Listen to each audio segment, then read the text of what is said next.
Shabbat Shalom.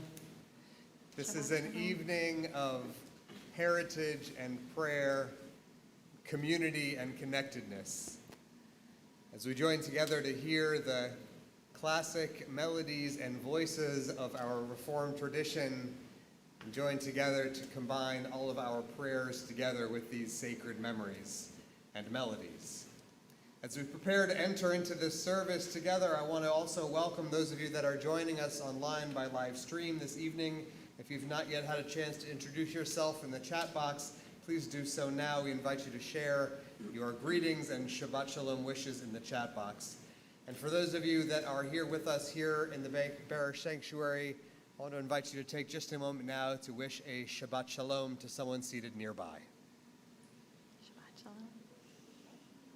Shabbat Shalom. Shabbat Shalom. I'm glad we're here together. Me too.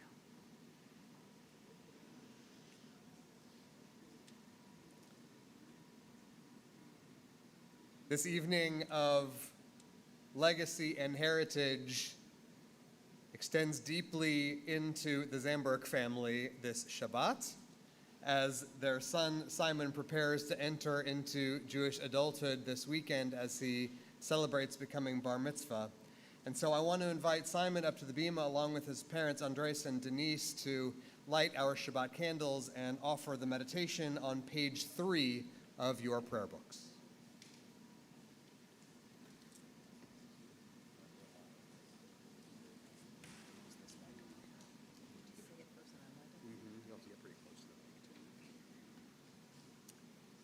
As these Shabbat candles give light to all who behold them, so may we, by our lives, give light to all who behold us.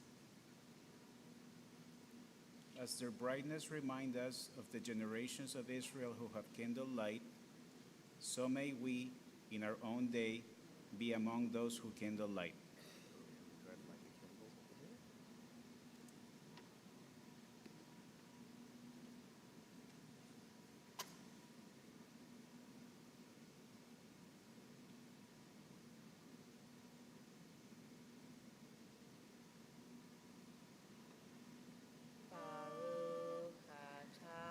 Adonai, Eloheinu melech haolam,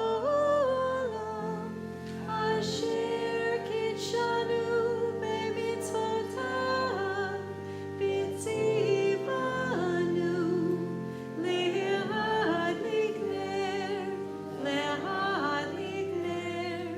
shel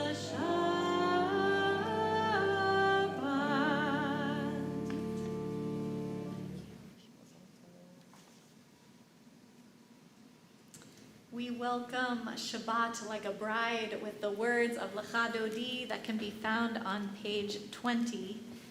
We sing verses 1, 2, and 9.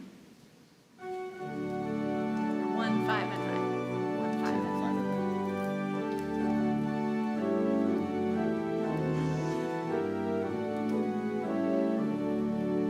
Lecha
Still standing now, we turn in our books to page 28 for the call to worship the Baruch Hu.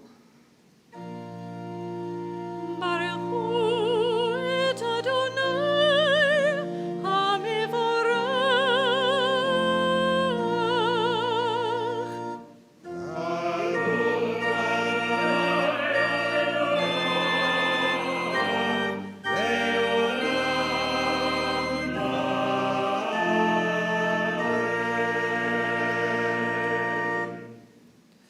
In addition to these classic melodies that guide our prayers this evening, we supplement tonight's service with words from the classic liturgies of the Reform movement, most notably the soaring and poetic words of the classic Union Prayer Book. We continue now with those words, which offer these words of blessing as the night falls. Ever-living God, your majesty is proclaimed by the marvels of earth and sky. Sun, moon, and stars testify of your power and wisdom.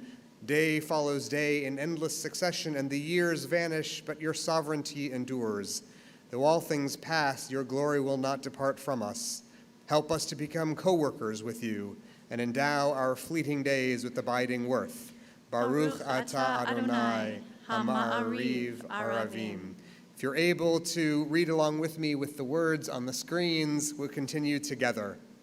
All goodness and truth come from you, O God.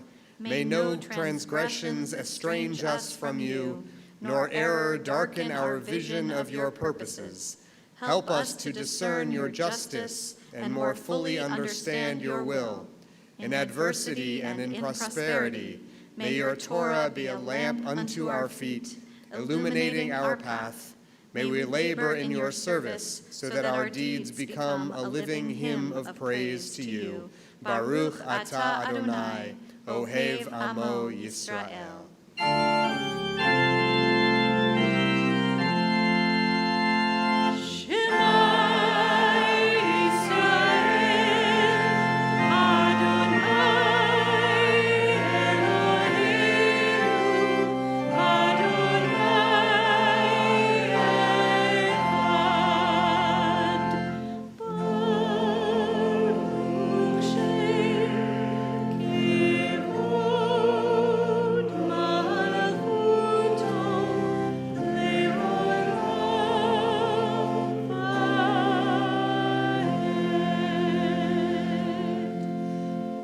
Please be seated.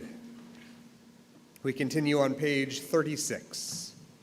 ואהבת את אדוני אלוהיך בכל לבבך ובכל נפשך ובכל מאודך, והיו הדברים האלה אשר אנוכי מצווך היום על לבביך, ושיננתם לבניך ודיברת בם בשבתך בביתך ובלכתך בדרך ובשוכבך ובקומך, וקשרתם לאות על ידיך, והיו לטוטפות בין עיניך, וכתבתם על מזוזות ביתך ובשעריך, למען תזכרו ועשיתם את כל מצוותיי, והייתם קדושים לאלוהיכם. אני אדוני אלוהיכם, אשר הוצאתי אתכם מארץ מצרים, להיות לכם לאלוהים. אני אדוני אלוהיכם. We continue responsively following the words on our screens. In truth, the Eternal One alone is our Redeemer. Wait for it. Oh, there God it is the refuge. God is the refuge of the oppressed, the deliverer of the persecuted. Let us praise the one who gives rest unto the weary and hope to the despondent. Let us ever acknowledge God as our ruler and hold fast unto the Torah. Blessed is the Sabbath, the Queen of days, which brings unto our people enrichment of the soul. Even as Israel has kept the Sabbath, so the Sabbath has kept Israel. Happy are they who observe the Sabbath and sanctify it with prayer, with study, and with friendship. Let us rejoice in the eternal God and delight in the heritage of our people. May our homes be filled with light and gladness. May our hearts be steadfast, trusting in the Eternal One. The love of God is our strength. Mi Chamocha is on page 40 of our books. Mi chamocha ba'elim Adonai, mi chamocha nehedar b'kodesh. Nora tehilot oseh feleh, nora tehilot oseh feleh.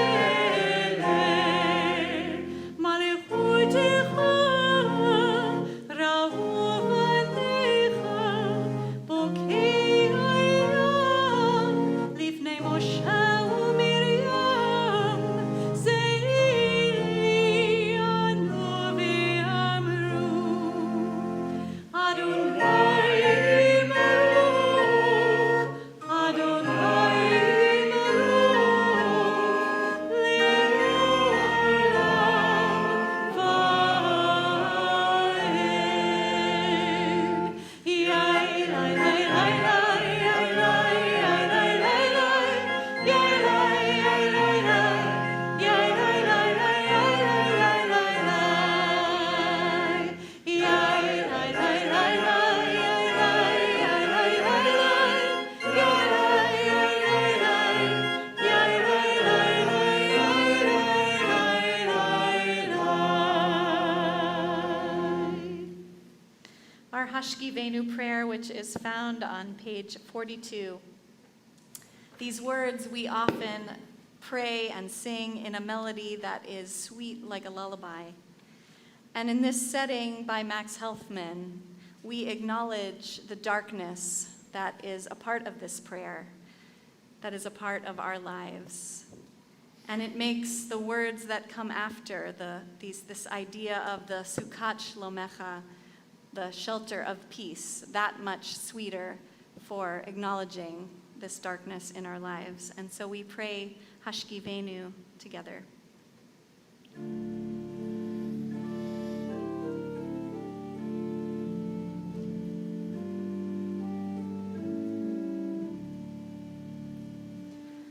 Hashkivenu Adonai Eloheinu leshalom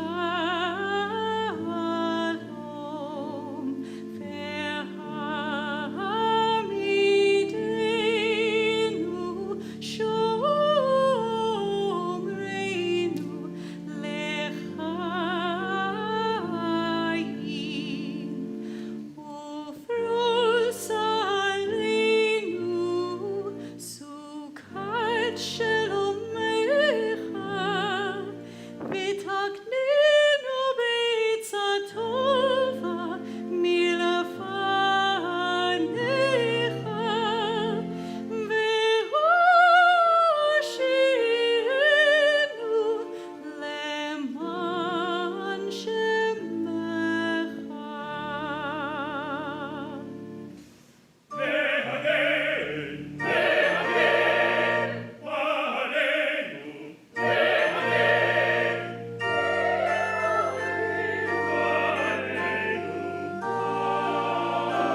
שומרנו, מצילנו, אתה,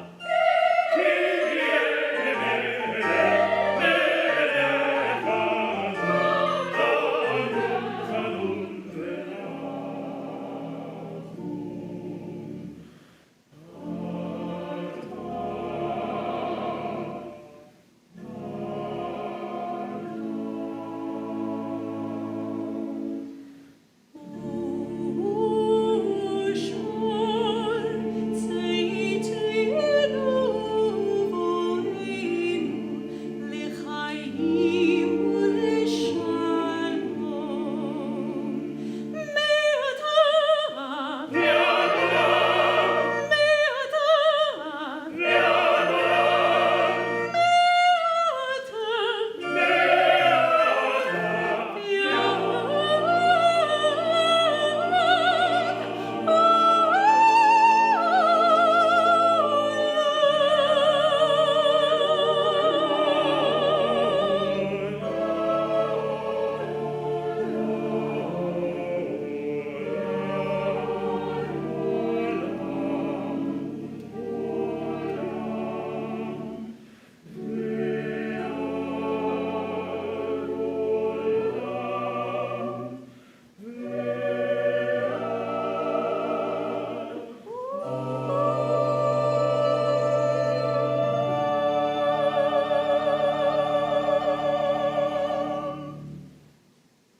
Continuing now on page 44 of our prayer books with this musical setting of the words from Exodus 31, which remind us that this day of rest is a time for us to pause, to cease from our labors, and to be refreshed.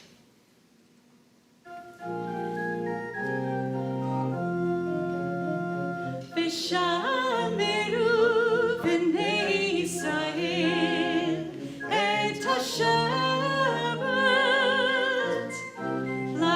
לעשות את השבת לדורותם ברית עולם. ושמרו בני ישראל את השבת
As we move into our Amidah, into the central section of our prayer service, I want to invite Simon up to the bima again to enter into his role as adult leader of prayer in this congregation. Our Amidah begins on page 46. As Simon makes his way up, I'll invite the congregation to please rise.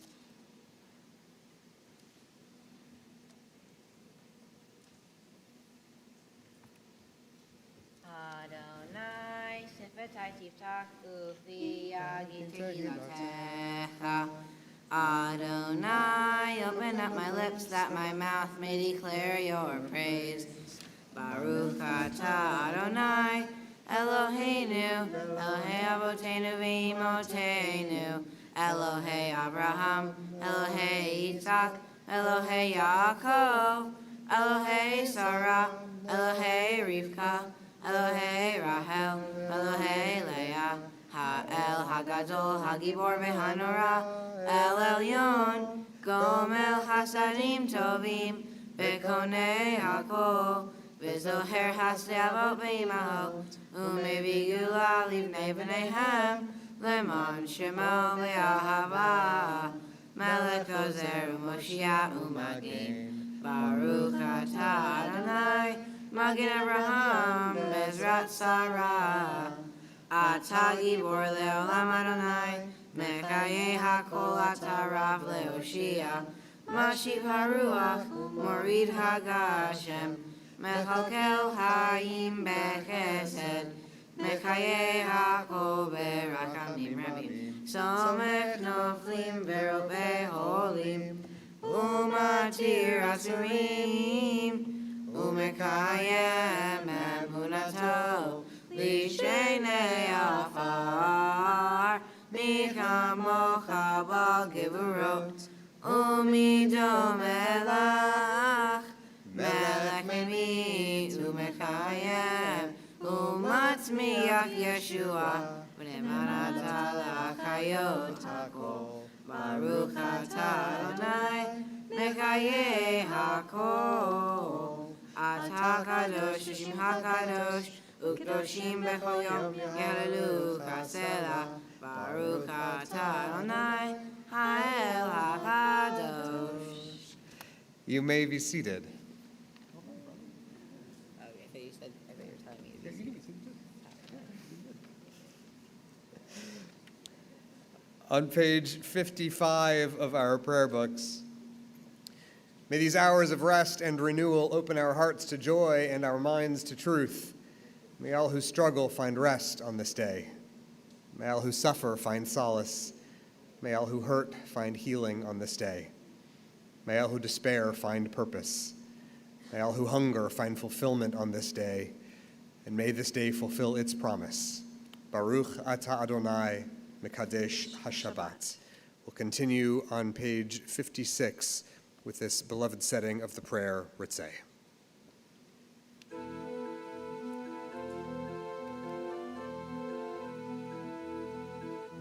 Ritzei Adonai Eloheinu,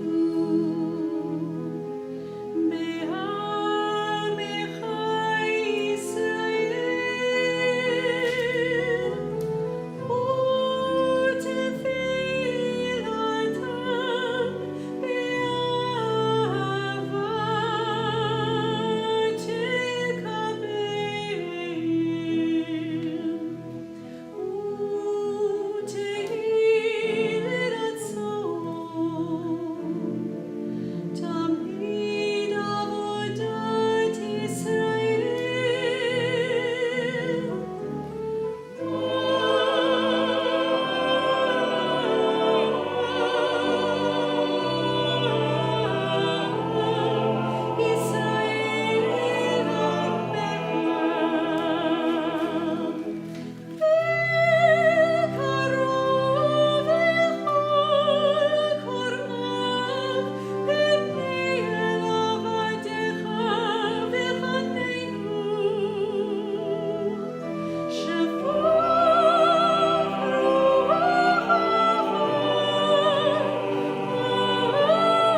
continue now with the prayers of our hearts. We take a moment for silent prayer.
We take a moment now to turn our thoughts and our prayers to healing.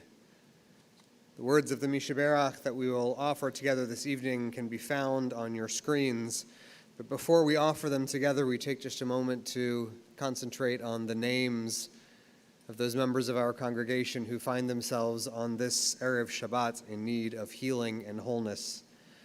Tonight we offer these prayers on behalf of Sarah Astrich, Bradley Borden, Melba Berman, Emily Caulfield, Tao Costas, Richard Dana, Bart Fraley, Marcine S. Goldman, Emily Goodfriend, Deborah Goodwin, Don Graubart, Patrick Hannon, Chris Hazelwood, Richard Jackson, Sarah James, Adam Kaplan, Barry Kaufman, Al Levine, Barbara Black Levine, Lawrence Levy, Elton Lipnick, David Livitz, Christine Marcus, Hattie Reese, Neil Reisman, Phyllis Siegel, Keith Silverblatt, Edward Simmons, Marcia Tushita, Roger Williams, Yvonne Zients, Ariela Sharon Bat Yafa Shoshana, Daniel Zev Ben Zacharia Kohen Umiriam, Gelka Nachama Bat Libachaya, Leah Bat Shmuel Vepesel, Leah Fruma Shendel Bat Rechel,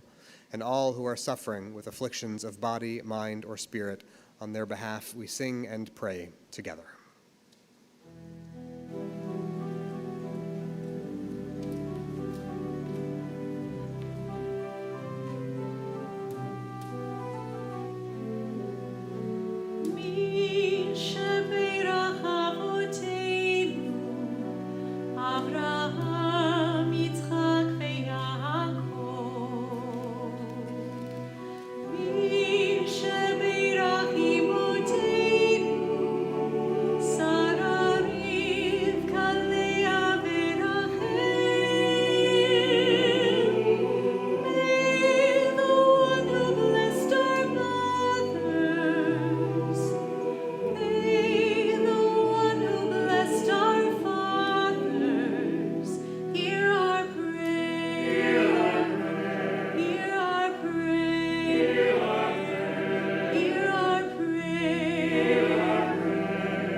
I want to share a few brief announcements about some things to note in the upcoming calendar here in our congregational community. We are excited to partner with a number of Jewish and Muslim institutions and organizations from across town for our 12th annual Jewish-Muslim Christmas. If you'll join us on Friday, December 24th, either online or here in person, we will reflect together on the sacred allyship between our interfaith communities and hear the words of a sermon entitled Lights in the Darkness. We hope that you will join us for that special event Friday, December 24th. I also want to make sure that you have noted that our synagogue offices will be closed from Friday, December 24th through Friday, December 31st.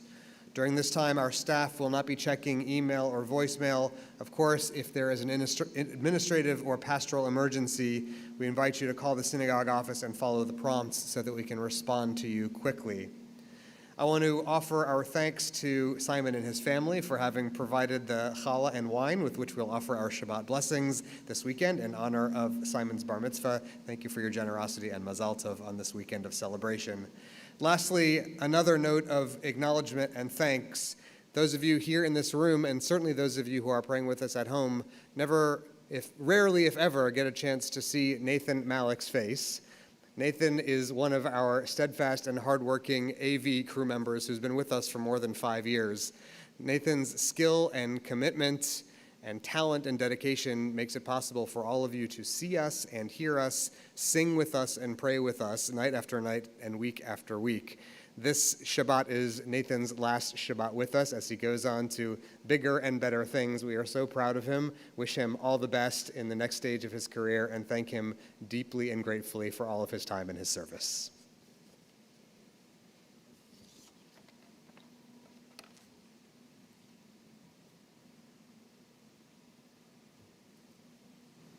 The Shabbat, in our weekly cycle of Torah readings, we arrive at the end of the book of Genesis. We hear the last moments of the dramatic stories of our people's patriarchs and matriarchs. The characters in the stories we know well, about Abraham and Sarah, Isaac and Rebekah, Jacob, Leah and Rachel. They are the best kinds of stories, dramatic and action-packed, stories about love and betrayal, war and pride, anger, redemption, and hope. They are stories also about the ways in which sometimes even the best intentions and the most finely balanced priorities can go off kilter and lead to consequences far different from the ones we might have intended. If you were here in Houston during Hurricane Harvey, you will remember those days as a time of fear and anxiety, uncertainty, and at sometimes terror for all of us. I remember especially the days after the water receded, when all of us were filled with anxious questions, fearful worry about the fate of the people we loved, about the future of the places and institutions that meant so much to us, and great looming uncertainty about the future of this city that we love. One of the other things that I remember about those first days when the water had receded was that just as we started finding our feet and regaining our bearings, the packages started to arrive. Boxes from across the state and across the country. Packages, boxes, sometimes crates and pallets, stacked with water and blankets, shoes and baby food. These were in the days before the JCC had set itself up as an efficient distributor of aid and resources, and the pallets and boxes started piling up here at our synagogue and at others as well. In many cases, shipments of things we could find no use for whatsoever. I remember very distinctly a lovingly packaged box filled with fine women's high-heeled shoes. While we were grateful for the generosity and love which inspired those shipments, all of us had the same questions. What are we going to do with all of these boxes? And why would these people, these generous, well-intended people, send us these boxes filled with these things now? The answer, of course, is that sometimes a gift is given when the giver doesn't know what else to do. When the giver is filled with a generous impulse, a sense of compassion and sympathy and kindness, and wants to do something. They want to assuage their feelings of fear and uncertainty and guilt. And they, like all of us, have the capacity for deep, big feelings. Giving should come from the heart, after all, and sometimes when we feel an overwhelming impulse to be kind, to help, to express our concern, compassion, or pathos, those feelings come out in a heartfelt donation that relieves the pressure on our hearts, but sometimes, unwittingly, places a new pressure on the recipient. This is the kind of gift that our revered forefather Jacob gave to his son Joseph. This story is probably familiar to all of us. The doting father who adores his youngest son more than anything else in the world feels the overwhelming and irresistible urge to demonstrate those powerful feelings with a gift. And so he presents Joseph, his son, with something very special, a coat of many colors that would show the world once and for all just how beloved this boy was by his devoted father. But the results of Jacob's decision to give this gift in particular are also probably well known to us. Those results don't turn out quite the way he probably hoped. In fact, the results of that particular gift lead Jacob's family to terrible tragedy and heartbreak. The brothers' jealousy over Joseph's glamorous coat leads to a terrible and destructive rift in the family. The family is torn apart. Young Joseph sold into slavery and shipped off to Egypt. That precious coat spattered with blood and torn to rags. All of those difficult events, all of that pain and destruction set into motion by Jacob's ill-conceived gift at the beginning of the story. A gift, let's remember, like that box of high-heeled shoes, not given out of cruelty or thoughtlessness, not at all. Jacob wanted his gift to be a blessing to Joseph. He wanted to be kind. I think he just didn't know how. All of this prologue leads us up to the events of this week's Torah portion, the final scenes of this family's story and the end of the book of Genesis. When we rejoin the family this week, Joseph and his brothers have reconciled at long last, put their past painful conflicts behind them. Joseph has attained high position in the Pharaoh's court, which has brought him access to wealth and influence and prestige he never could have imagined as a child.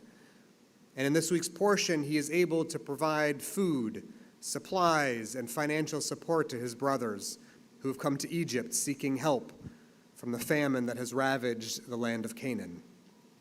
The brothers are reunited.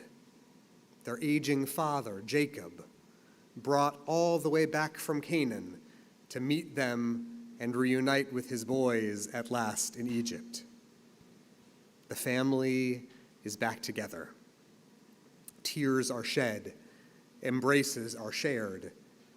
After all of the tales of family discord and strife in the book of Genesis, at last we are granted a happy ending that has been so elusive up until this point in our people's national story. And as the book draws to its close, Jacob's life comes to an end as well. Joseph is informed that his father has grown frail and that he is taken to his bed to prepare for his last hours on earth. Jacob's children gather at his bedside, prepared to receive his final blessings. In that final hour, what must Jacob have thought about? What would have been on his mind as he prepared for the end of his life? Perhaps he looked back on the rest of his years, reflecting on the choices he made as a younger man. Maybe he remembered all the times he acted in his own self-interest first, the ways in which he was duplicitous and manipulative, thinking of his own feelings before anyone else's. Did he remember, maybe, the time he tricked his twin brother out of their father's blessing?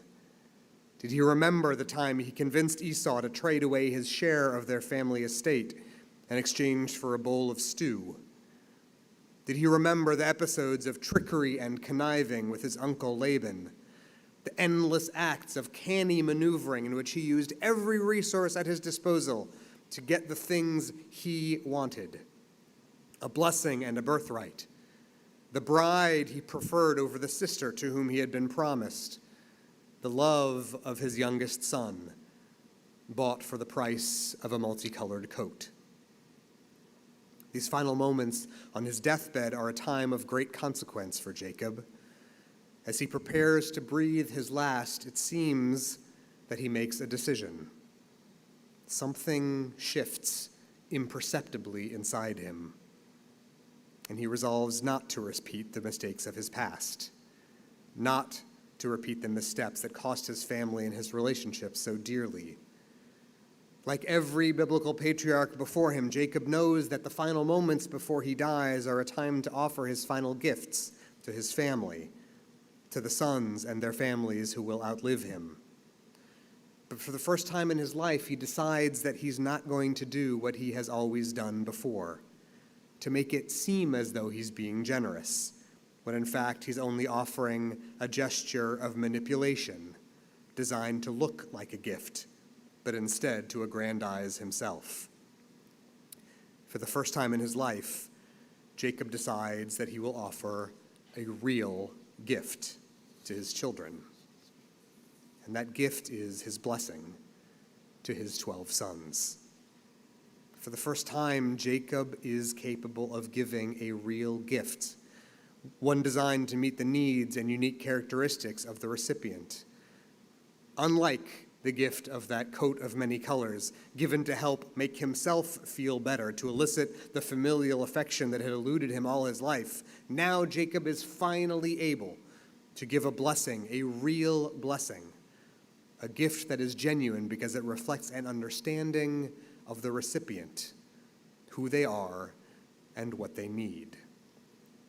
The sons line up before him, one by one, and one by one, Jacob looks at them and sees them and offers them his blessing, a different one for each son.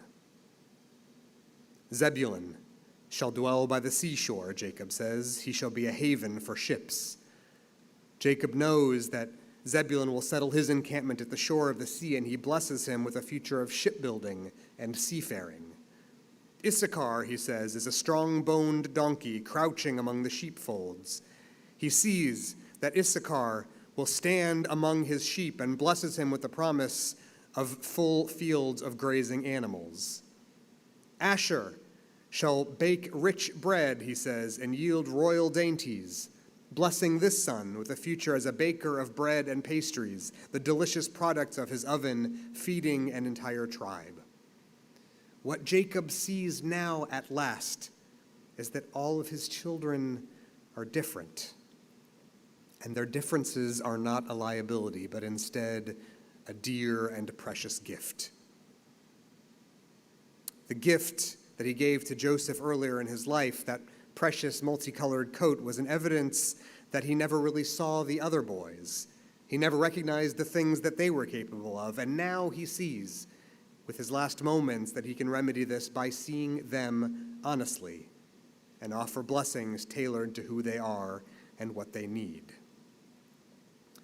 The best kinds of gifts we can give, whether to our favorite charity or for a child's birthday party, The best kind of gift is the one not given to make ourselves feel better, but the one given as a way to say to the recipient, I see you. I recognize you. I see what makes you unique, and I offer this to you as a celebration of what is most special in you. This is true of material gifts, of course, but also of the gifts of our hearts, the gifts of time or attention, gifts of mentorship or education, gifts of acknowledgement and pride. For the first time in his life, Jacob sees what it means to really give in a genuine, wholehearted way. To give is a spiritual imperative in our Jewish lives. We are commanded again and again to give to the needy, to give to charity, to give to those who are alone and abandoned. But to give must begin first with the ability to see the other, to recognize their full humanity, to see the full brightness of their spirit. And after that seeing, to give not what we need them to want, but to give what they truly need inside their unique and beautiful souls. The book of Genesis ends this week, and with it, the blessing at last given to these boys that they have waited for so long. And with the words of those blessings, Jacob's life ends too.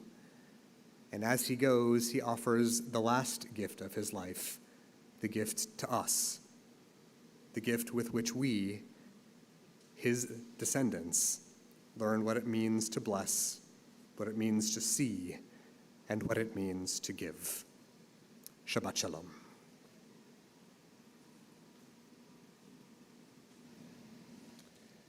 We'll continue with the words on our screens. We rise together as the ark is opened.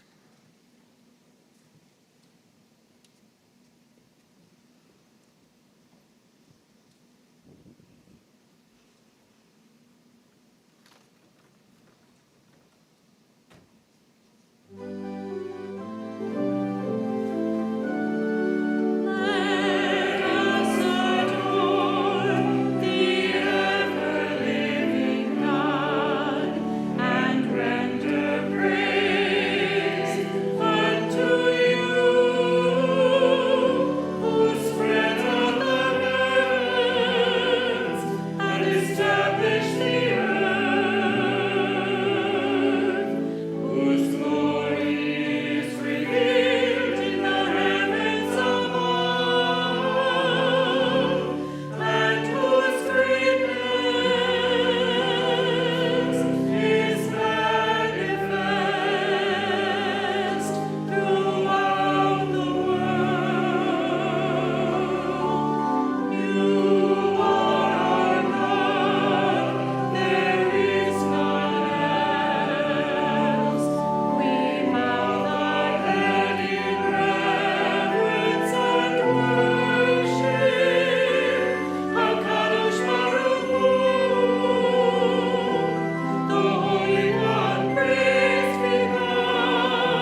As we prepare for Kaddish, we ready ourselves to do the sacred work of memory.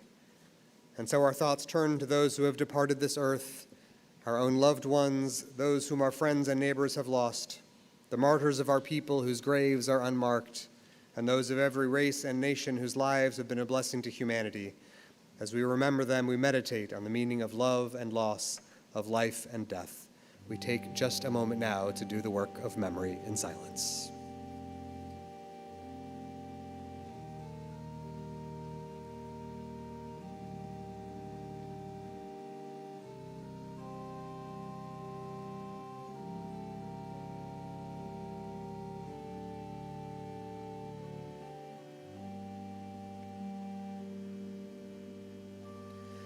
We think of our loved ones whom death has recently taken from us, those who died at this season in years past, and those whom we have drawn into our hearts with our own.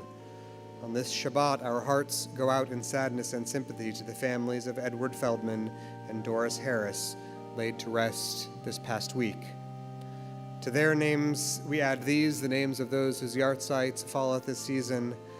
Together we remember Naftali Barner, Lily Bierman-Stallero, Cynthia Borden, Sylvan Brandon, Serena Brooks, Ruth Brown, Joe Dante, M.N. Davidson, Gerald Jerry Epstein, Jacob Evans, Bruce Farkas, Ben Feenberg, Nason Mark Feldman, Louis Bennett Fenberg, Irene Byron Fine, Dorothy Fisher, Ida Fradkin, Lorraine Gardner, Samuel Goss, Florence F. Gates, Ray K. Ginsberg, Peppino Giovanella, Edna S. Goldgen, Rosa Goldstein, Deborah Goldstein, Jay Goodman, Joe C. Goot, Elaine U.T. Greenberg, Morris H. Greenfield, Jean Gressick, Hilda F. Grossberg, Sarah Grossman, Pauline Jacobs Horowitz, Louis Jacobs, Oscar Janofsky, Lorraine Joseph, Arnold Kahn, Jenny Karen, Sidney Katz, David S. Kaufman,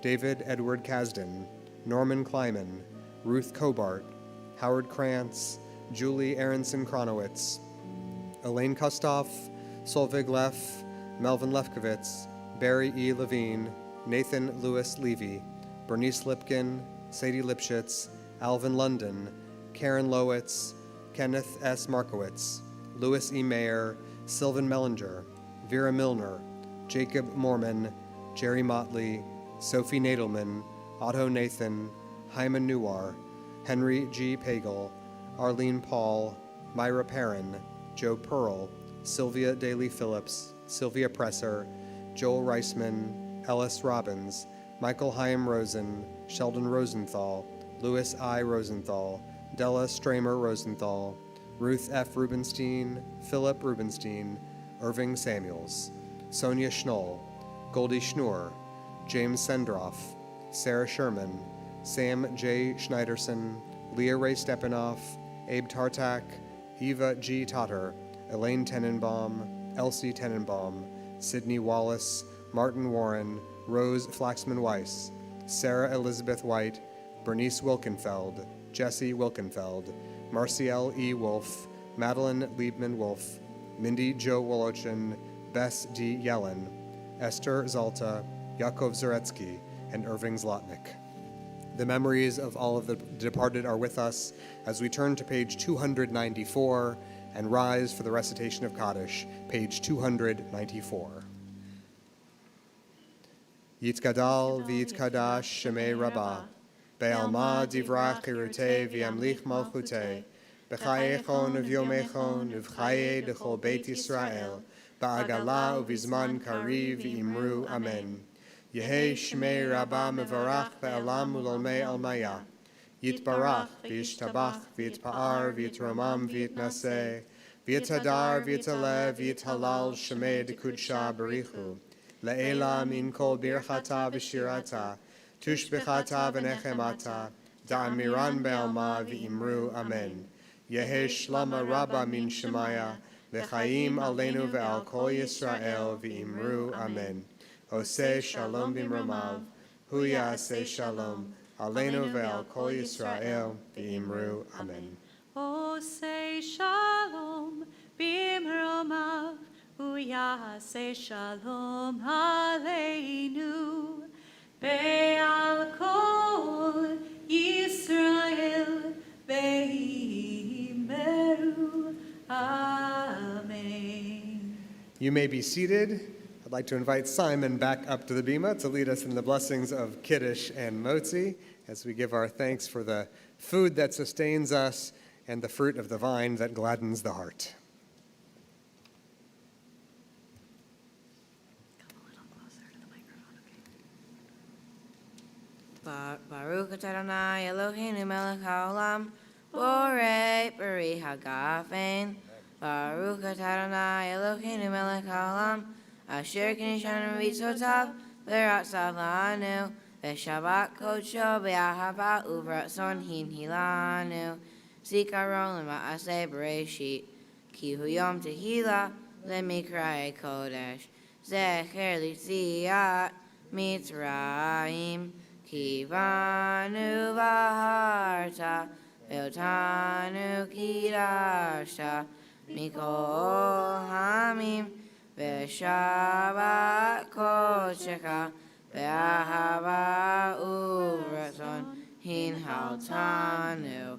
Baruch atah Adonai mekadesh hashabbat. L'chaim, have a sip. And now the motzi.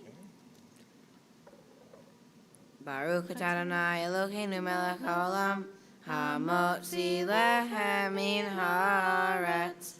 Amen. Just take that. Okay. Good job. Our closing song, Ein Kelohenu, is on page 322 of our prayer books. The cantor and I invite you to sing along with gusto.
Please rise for a moment of benediction. Eloheinu v'Elohe avotenu v'imotenu, our God and God of every generation that came before. As we go forth from this place, let us go in blessing. May we be blessed with the same words with which we end each book of your Torah, chazak v'nitchazek. May we be strengthened, and may we strengthen one another. Amen. Shabbat shalom. Shabbat shalom.